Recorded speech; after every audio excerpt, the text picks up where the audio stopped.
Fishermen just hauled up something so human, so biologically impossible, that Harvard scientists secretly quarantined the specimen before admitting they had no idea what it was. The government took the body within hours, but not before the creature moved on camera. If this wasn't a mutation, then what did they just pull out of the ocean? The morning sea was cold and gray when the crew pulled in their nets, the ropes cutting deep lines into their hands. No one was talking. The waves slapped hard against the boat, and the deck was still wet from the storm the night before.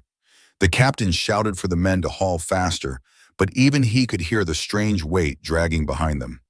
It felt heavy in a way they had never felt before, almost like something inside the net was alive and trying not to come up. The winch groaned as the net broke the surface, water pouring off it in long streams that glittered in the weak light. When the bundle finally dropped onto the deck, every man froze. The air suddenly felt tighter, as if the world was waiting to see who would move first. Inside the net was a shape curled up like a sleeping person. The skin was pale gray and smooth, shining like wet stone. One of the deckhands whispered that it looked like a seal, but even he did not sound sure. As the captain stepped closer, the shape rolled slightly, and a long, thin tail slid out from the folds of the net. It wasn't wide like a dolphin's tail. It was narrow and flexible, bending like an eel. A soft thump echoed on the deck when the creature's hand slipped free. 5 fingers, long, thin, human-like.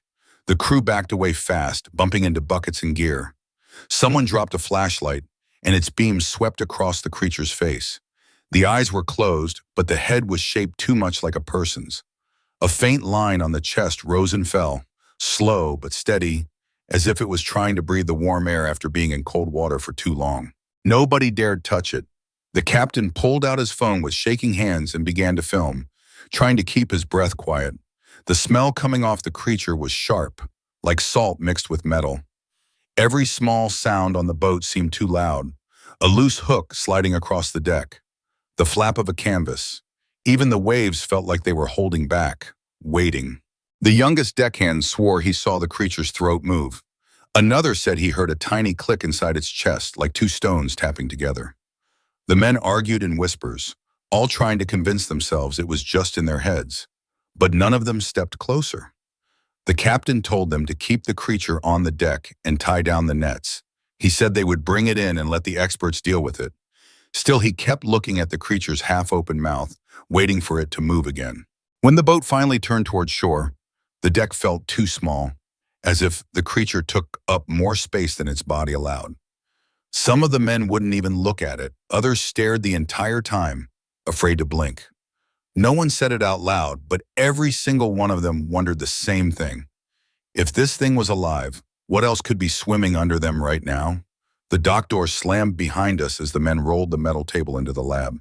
The wheels squeaked, loud and sharp, echoing off the cold tile walls.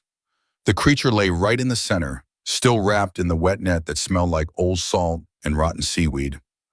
A bright light shone down on it, and every drop of water on its skin sparkled like tiny glass beads.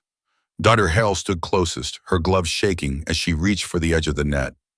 No one spoke. The whole room felt like it was holding its breath. When the net finally peeled back, the air turned even colder. The skin was pale blue, almost clear, like the thin ice on a pond. You could see faint lines under it, almost like threads, running from the chest to the tail. The tail itself was long, maybe 5 feet, and shaped like a ribbon, twisting and folding on its own even though the creature didn't move. The eyes were closed, but the lids looked too thin, like they might split open any second. Dr. Hale leaned closer, her face only a few inches away. She whispered that she could feel heat coming off it, even though the skin looked icy. The second doctor, Dr. Malik, pointed to the ribcage. Something inside it pulsed, slow but steady, like a drumbeat in the deep ocean. It wasn't the shape of a human heart or anything close. It looked like a long tube that squeezed itself again and again. Every squeeze pushed a faint glow up the neck and into the wall, like a weak light trying to escape. Each glow lit up the thin bones in the face for half a second before fading again. The whole room stepped back at the same time. A soft tapping sound came from the tail. It struck the table once, then again, a slow rhythm that made the metal shake. Dr. Hale said we needed to measure it, so she reached for the tape. But when she touched the side of the tail, it curled fast like a whip. She jumped back, dropping the tape. The creature's fingers tightened too, the long, webbed hands closing around nothing. The nails were sharp and shaped like tiny hooks. Someone whispered that they looked like claws from a deep-sea crab. The lights above flickered, buzzing like angry bees. Dr. Malik said there might be some kind of electric field coming from the creature. He held a small scanner near its head, but the screen went black right when he turned it on. He tried again, and again the screen died. The air smelled like metal now, sharp and strong, and the tiny hairs on everyone's arms began to rise. Dr. Hale said the body was reacting to something, maybe the room itself, maybe us. Then the eyelids twitched. Just once, but enough to stop every sound in the room. Dr. Malik stepped closer, moving slowly, and waited. The lids twitched again, harder this time, like they were trying to pull open but were stuck. Everyone leaned in, not sure if they wanted to see what was underneath. If its eyes opened, what were we about to face? Dr. Hale froze as the eyelids slid open, slow and smooth, like they had been waiting for the right moment. The eyes beneath were huge and round, taking up almost half the face. They were dark at first, then a thin ring of silver light grew inside them, spinning like a tiny storm. The creature didn't blink. It just stared at us, its pupils widening until they looked like deep holes. A low hum filled the room, shaking the metal trays and making the glass jars rattle against each other. Dr. Malik whispered that the sound wasn't coming from the walls. It was coming from the creature's chest. The hum got louder as the glow inside the eyes brightened. Dr. Hale stepped back, her hands raised, even though she wasn't sure what she was trying to protect herself from. The creature's mouth opened a little, and a thin stream of bubbles pushed out, even though it wasn't underwater. They drifted up, slow and strange, popping right under the ceiling lights. The smell in the room changed again, turning sharp like burnt shells. Dr. Malik grabbed a long tool and tried to check the throat, but the creature's jaw snapped shut so fast the air cracked. A tiny spark shot out from the teeth, bright enough to leave a spot in my vision. The heartbeat in its chest sped up now, no longer slow and steady. It pumped in hard bursts, each one sending a bright pulse up the neck and across the face. The skin glowed from the inside, showing every tiny bone and line beneath it. The tail slapped the table harder, making the wheels lift off the floor for a second. The table screeched across the tiles, metal scraping loud enough to hurt our ears. Dr. Hale shouted for everyone to step back and give it space, but none of us knew if space would even help. The creature pulled in a deep breath, its thin ribs stretching wide. When it exhaled, the lights over us flickered again and went dim. The glow from its skin was the only thing shining now, filling the room with a soft blue light that made everything look underwater. Dr. Malik said it was trying to communicate. He said the hum matched the sound whales make miles below the surface. Dr. Hale didn't answer. Her eyes stayed locked on the creature's hands as they lifted slowly off the table. The fingers unfolded like long, wet leaves, shaking with each breath. The webbing between them stretched so wide we could see the thin veins inside. The creature reached forward, not fast, not slow, but steady, like it knew exactly where it wanted to go. The hum got even louder, turning into a deep vibration we could feel in our bones. My teeth buzzed, my legs felt weak. The creature's hand hovered inches from Dr. Malik's chest. Then it touched him. A burst of white light flashed across the room. Dr. Malik fell back hard, sliding across the floor. The creature jerked too, like the touch cost it something. The hum stopped. The pulsing light inside the skin dimmed. For a moment, everything was still. Dr. Hale crawled toward Dr. Malik, shaking him, calling his name. His eyes were open, but they didn't seem to see her. He whispered something so soft we almost missed it. He said the creature showed him something, a place deep underwater, a place shaped like a city. If that was true, what else had the creature been sent to warn us about? Dr. Malik's voice faded to a thin whisper as his body shook on the cold tile floor. Dr. Hale pressed her hand to his chest, trying to steady his breathing, but his eyes stayed wide and glassy, fixed on something far away.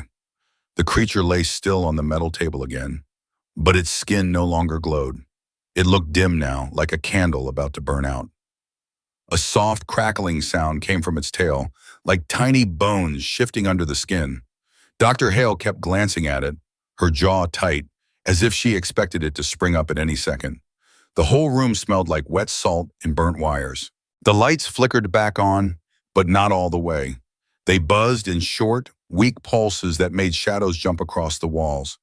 Dr. Hale told me to get the scanner, but when I reached for it, the creature's fingers twitched again. I froze. The webbing fluttered like thin flags in a storm. The hum returned, quieter this time, but steady, like a warning. Dr. Hale grabbed a metal cart and pushed it between us and the creature, as if that thin barrier would do anything. She whispered that the body was losing energy, but she didn't know what that meant or how long it would last. Dr. Malik sat up slowly, still shaking, and pointed at the creature with a trembling hand. He said the city he saw was bright and huge, with tall shapes rising from the ocean floor. He said there were many creatures like this one, and they were moving in patterns, like they were working together. He said they were not hiding, they were waiting. Every word came out slow, like each one hurt. Dr. Hale asked him what they were waiting for. He didn't answer. He just stared at the creature as if he recognized it now. A deep groan came from the table. The creature's chest rose one more time, higher than before, stretching the thin skin until it almost tore. A glow started again under the ribs, not blue this time, but a warm gold, like sunlight coming through water. The glow spread up the neck and into the eyes. The silver rings spun faster, pulling the light inward. Dr. Hale grabbed my shoulder and pulled me back, her breath sharp and fast. She said the creature wasn't dying. It was changing. The glow grew so bright I had to shield my face. The table shook, rattling the wheels against the tiles. Tools fell to the floor, clanging in loud, sharp bursts. The hum rose again, deeper and deeper, until it rattled the vents in the ceiling. Dr. Malik crawled forward, reaching toward the creature with both hands. He said it was trying to open something. A gate. A doorway. His voice cracked, thin but sure. Then the creature's eyes went completely white. A burst of warm air hit us, strong enough to push us back against the wall. The light exploded outward in a soft wave that flowed across the room like a sheet of water. Every machine turned off at the same time. Every screen went black. The hum stopped mid-note. When the light faded, the creature was gone. Only a thin layer of glowing dust lay on the metal table, sparkling like crushed pearls. Dr. Hale ran her hand through the dust, shaking her head over and over. Dr. Malik whispered that the creature wasn't dead. It had returned to the place it showed him. And it had left something behind, something we didn't understand yet, something humming faintly inside the dust. If the creature opened a gate, what might come through next?